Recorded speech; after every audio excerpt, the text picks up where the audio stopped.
बिस्मिल्लाहिर्रहमानिर्रहीम। अस्सलाम वालेकुम। कुकिंग विद मोनी के साथ मैं हूँ मोनी अरशद।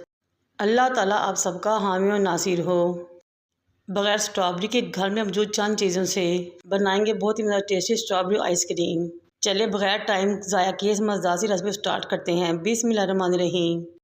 सबसे पहले के बर्तन को काउंटर पर लेके आए हैं, उसमें 2 कप मेजर करके दूध के शामिल करें। फिर इसमें आधा कप चीनी और 4 टेबलस्पून स्ट्रॉबेरी कस्टर्ड के शामिल करें। अभी फ्लेम को ऑन नहीं किया, अब विस्कर लेंगे और तमाम चीज़ों को अच्छे तरीके से वेल कंबाइन करेंगे, यहाँ तक कि कस्टर्ड के तमाम लम्स और गुठलियाँ ख़त्म हो जाए और वो दूध में अच्छे तरीके से यकजा हो जाए। जब कस्टर्ड अच्छे तरीके से दूध मिक्स हो जाए तो फ्लेम को ऑन करें और इस कस्टर्ड को पकाना शुरू करें। 7 से 8 मिनट में बेहतरीन गाढ़ा सा कस्टर्ड रेडी हो जाएगा। हमें इस आइसक्रीम के लिए बहुत गाढ़ा कस्टर्ड चाहिए, पतला कस्टर्ड नहीं चाहिए। जब भी इस तरह की आइसक्रीम बनाएं तो कस्टर्ड की क्वांटिटी ज़्यादा रखें। आपको कस्टर्ड देख के अंदाज़ा हो रहा होगा कि कस्टर्ड कितना गाढ़ा है। जब कस्टर्ड पक जाए, कच्चापन ख़त्म हो जाए तो फ्लेम को ऑफ करें, ठंडा होने दें। इसको फ्रीज़र में रख दें ताकि मज़ीद ठंडा हो जाए। बिस्मिल्लाहिर्रहमानिर्रहीम। जितनी देर में कस्टर्ड ठंडा होता है उतनी देर में हम अपनी विपिंग क्रीम रेडी कर लेते हैं। एक बाउल को काउंटर पर लेकर आएँ, उसमें 1 कप विपिंग क्रीम शामिल करें।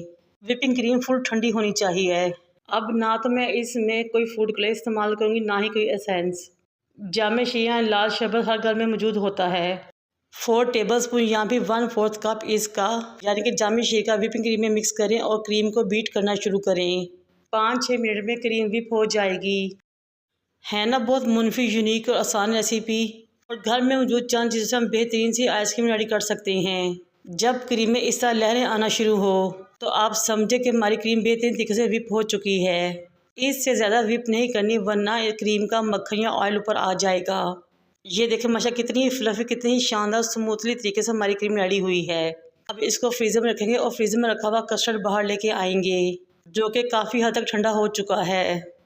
स्पैचुला की मदद से कस्टर्ड को मिक्स करेंगे।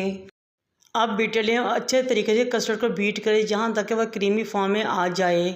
हमने अच्छे तरीके से कस्टर्ड को बीट करना है क्योंकि हमें इसमें कोई लम्स या गुठली नहीं चाहिए, वरना हमारी आइसक्रीम ख़राब हो जाएगी। ये देखिए कस्टर्ड अच्छे तरीके से बीट हो चुका है, क्रीमी फॉर्म में आ चुका है और इसका टेक्सचर बहुत ही अच्छा हो गया है। अब हम विपिंग क्रीम को फ्रीजर से बाहर निकालेंगे, काउंटर पर लेकर आएंगे और आधा कस्टर्ड इसमें शामिल करके इसको बीट करना शुरू करेंगे ताकि दोनों चीज़ें अच्छे तरीके से यकजा हो जाएं। इस स्टेज में मेरी आपसे रिक्वेस्ट है कि अगर मेरी वीडियो आपको अच्छी लगे तो मेरे चैनल को लाइक करें, शेयर करें, सब्सक्राइब करें और बेल आइकन को टच करें ताकि मेरी तमाम वीडियोस आप तक पहुँच सकें। अब दोबारा से बचा हुआ कस्टर्ड इसमें शामिल करेंगे, अगेन बीट करेंगे ताकि अगेन अच्छे तरीके से हर चीज़ मिक्स हो जाए। हमने कस्टर्ड को थोड़ा थोड़ा करके ही क्रीम में शामिल करना है और बीट करना है। इससे बहुत ही ज़बरदस्त आइसक्रीम का टेक्सचर आएगा, बहुत ही क्रीमी सी आइसक्रीम रेडी होगी। और जितना आप आइसक्रीम या विपिंग क्रीम को बीट करेंगे उतना ही इसमें बर्फ़ के क्रिस्टल्स बनने के चांसेस कम होंगे। ये लीजिए हमारी बहुत ही मज़ेदार टेस्टी सी घर में मौजूद चंद चीज़ों से मज़ेदार सी स्ट्रॉबेरी आइसक्रीम रेडी हो चुकी है। मैं रेड और ग्रीन कलर की टूटी फ्रूटी लूँगी, उनको छोटे छोटे टुकड़ों में काटूँगी, धोऊँगी और इसमें शामिल कर दूँगी और अच्छे तरीके से मिक्स कर दूँगी कि कमर्शियल लुक आए हमारी आइसक्रीम में। और ये लीजिए हमारी बहुत ही मज़ेदार टेस्टी सी स्ट्रॉबेरी आइसक्रीम रेडी हो चुकी है।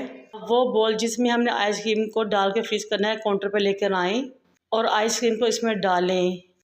हल्का सा 2 से 3 मिनट टैप करें, स्पैचुला लें, ऊपर से बैलेंस करें, कवर करें कम से कम 5 घंटे के लिए, ज़्यादा से ज़्यादा ओवरनाइट इसको फ्रीज़ करने के लिए छोड़ दें ताकि हमारी बहुत ही ज़बरदस्त सी आइसक्रीम रेडी हो सके।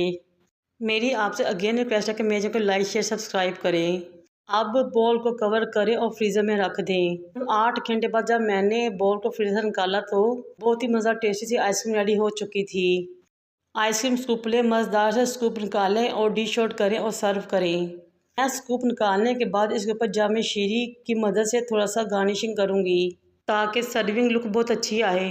टूटी फ्रूटी भी गार्निश कर सकते हैं, अक्सर लोग चॉकलेट चिप भी गार्निश करते हैं, जैसे आपकी मर्ज़ी। इस मज़े से रेसिपी बनाएं, इंजॉय करें और मुझे अपने फीडबैक से आगाह करें। है ना बहुत ही आसान और टेस्टी रेसिपी। कस्टर्ड भी तकरीबन हर घर में मौजूद होता है और लाल शरबत भी तकरीबन हर घर में ही मौजूद होता है। आप आराम से बच्चों को खुश कर सकते हैं मज़ेदार सी आइसक्रीम बनाकर। जितने में बाज़ार से 1 लीटर आइसक्रीम आएगी उतने में आप घर में 2 से 3 लीटर आइसक्रीम रेडी कर सकते हैं, सिर्फ थोड़ी सी मेहनत से। मज़ेदार सी रेसिपी बनाएं, इंजॉय करें। मुझे और मेरे वालिदैन को दुआ में याद रखें। अल्लाह हाफिज़।